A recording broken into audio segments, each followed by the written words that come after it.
But something interesting has happened throughout the morning here in Lexington. You can kind of take a look at my feet. It was lighter, fluffier snow at first, but I'll take a few steps over here. As that freezing rain and sleet have kind of come down, there's a layer of ice underneath of me now. Breaking information that just came in. One person is now confirmed dead and another in critical condition. However, police say that person is stable.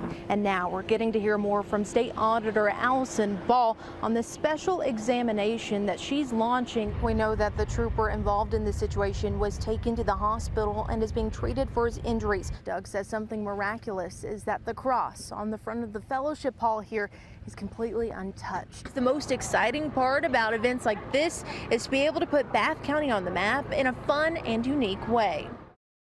As the sun came up Saturday morning in Laurel County, those who live here were finally able to see the devastation.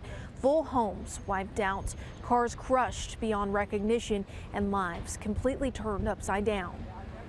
We don't have clothes, we don't have shoes, we don't have anything. Technically, it's all destroyed.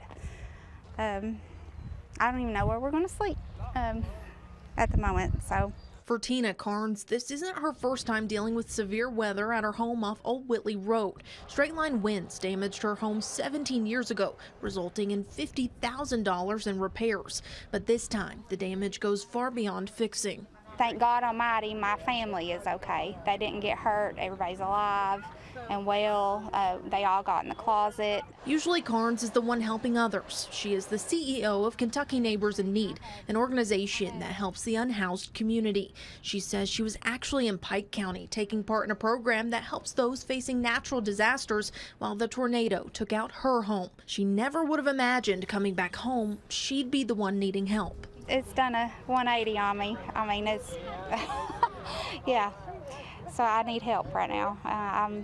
I've lost everything. She says what she also needs is help for her organization so they can help others who are without a home right now.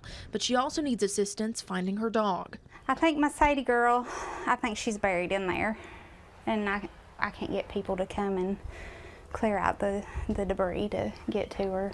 Over on Court Road, Tanya Poindexter says her home and wildlife rescue was damaged, wiping out the electricity and all the food for her animals.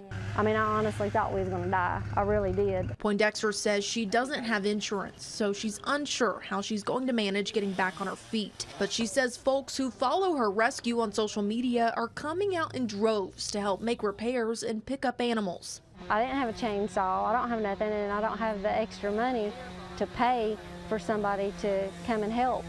And they want to. Makes it all what I do worth it. It's a long road to recovery for both Carnes and Poindexter, but they're taking things one day at a time. Nice and straight. Ashley Cornelius, owner of Nicholasville Monument Company, is used to overcoming hard tasks. I lost my father. I walked in here to buy him a headstone. Was looking for direction, and I don't know, something told me I should do this. He and the handful of other monument makers chip away at headstones and plaques by hand while trying to leave their mark beyond stone. You know, you have your word and your name. And truly, when you're putting it on one of these rocks, that's your name and the last word you'll ever say. Cornelius says when a drunk driver destroyed headstones at a nearby cemetery, he was asked to help restore people's last words. But it didn't come without obstacles. He says while insurance and the city were able to cover the costs of the 24 pieces he made, one headstone can take up to 2 years to make. I tell our clients each one's as unique as the person that we're making it for. It depends on what type of material it is, how it's carved or cut. Cornelius says he finished his last stone Thursday, and that's been rewarding for him to finish this project, but it's been even more rewarding knowing that those families impacted have a second sense of closure. The kind of gratification of an accomplishment, getting the community taken care of, and, you know, just a joyous moment. I went into what many thought was going to be a preliminary hearing for Felicia Gross this morning to learn that this case had already been forwarded to a grand jury and that she, along with her husband, Joshua Gross, were indicted on numerous charges regarding the death of Jaden Spicer. On Tuesday night, I told you that Jaden was now in good hands and that we were going to take care of him. Today is the next phase in that promise. After several moments of back and forth in the courtroom, Commonwealth's attorney for the 39th District, Miranda King, shared Felicia Gross was now charged with murder. Then she revealed another important piece of this case. In addition to their action against Felicia Gross, the grand jury also saw fit to return an indictment on Joshua Gross. Joshua was charged with complicity to murder, complicity to falsely reporting, tampering with physical evidence, abuse of a corpse, and 2 counts of complicity to witness tampering. WKYT was the only camera to get exclusive video of Joshua in custody Monday. Everybody probably had in mind that he was part of it. Community members like Ronna Canese, Savannah Pratt, and Leona Prater have ties to Jaden's family and have been following this case since the beginning. Now they hope to see that justice will be fully served. I feel like this is the perfect representation of like whenever you're a kid and you think that monsters live under your bed, but really they walk amongst you every day and you just never know. Court officials say both Felicia and Joshua will be arraigned in September. In Breathitt County, Alyssa Williams, WKYT. Some say it's a question of death or due diligence. I'll be honest with you, I think it's ridiculous.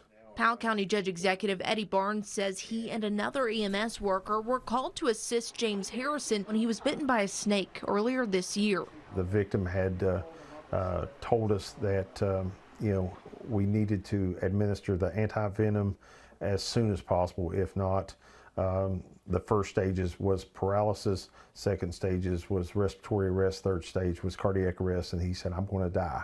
Barnes says they were unable to reach their EMS director, but they did speak with medical staff at Clark Regional Medical Center. While they were waiting for a helicopter to take Harrison to UK Hospital, they gave him the anti-venom, something Harrison's wife, Kristen Wiley, is thankful for. Every physician that we've talked to about it and about the course of the bite agrees that they were heroes and did what needed to be done to save him, and that's who I want working on me in an emergency. The Kentucky Board of Emergency Medical Services, or KBEMS, may think otherwise. Barnes says he later learned KBEMS policy changed 2 years ago, and that only wilderness paramedics can now administer anti-venom. If we had sat there and let him die, then we would have been morally and ethically responsible, and we could have been criminally charged for his death. That's why Barnes, who has his paramedics license, and other EMS workers will go before KBEMS to argue why they should keep their licenses. If it came down today, I will do the same thing. You cannot put a price on a person's life. Their hearing will take place September 30th. Living on a farm that's been in their family around 100 years, you could say Tanner and Macy Sorrell are accustomed to the farm life and everything it brings. While you always have to expect the unexpected in this line of work, the Sorrells say last weekend brought more than just a snowstorm to the farm. There was a little calf laying there that was froze to the ground. One of their cows had given birth Saturday, right as sub-zero temperatures and heavy snow was hitting central Kentucky. And in order to give the calf a fighting chance, the couple had to act fast. I threw it in the back of the truck and she drove me to the front. I had nowhere warm to go with it except for the utility room. I came out here to take care of the other calves. When I come back in, Sally was on the couch.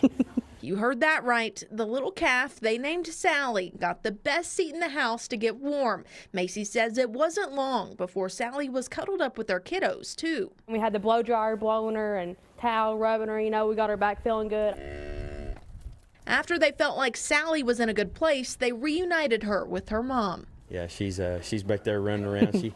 I went back there this morning to check on her, and she come up licking my pant legs. And Now, usually when a calf is weaned from their mom, they're old enough to be sold off. But the Sorrells say given this situation, they might have to make Sally a permanent addition to the family. And when asked why they would bring a cow in their home, they say the answer is simple. That's why God made a farmer, that's what you do. That's what it's all about. Our animals are just like humans to us. They're part of our family, and we'll bring them in the house anytime and do whatever we can do for them. In Mount Sterling, Alyssa Williams, WKYT.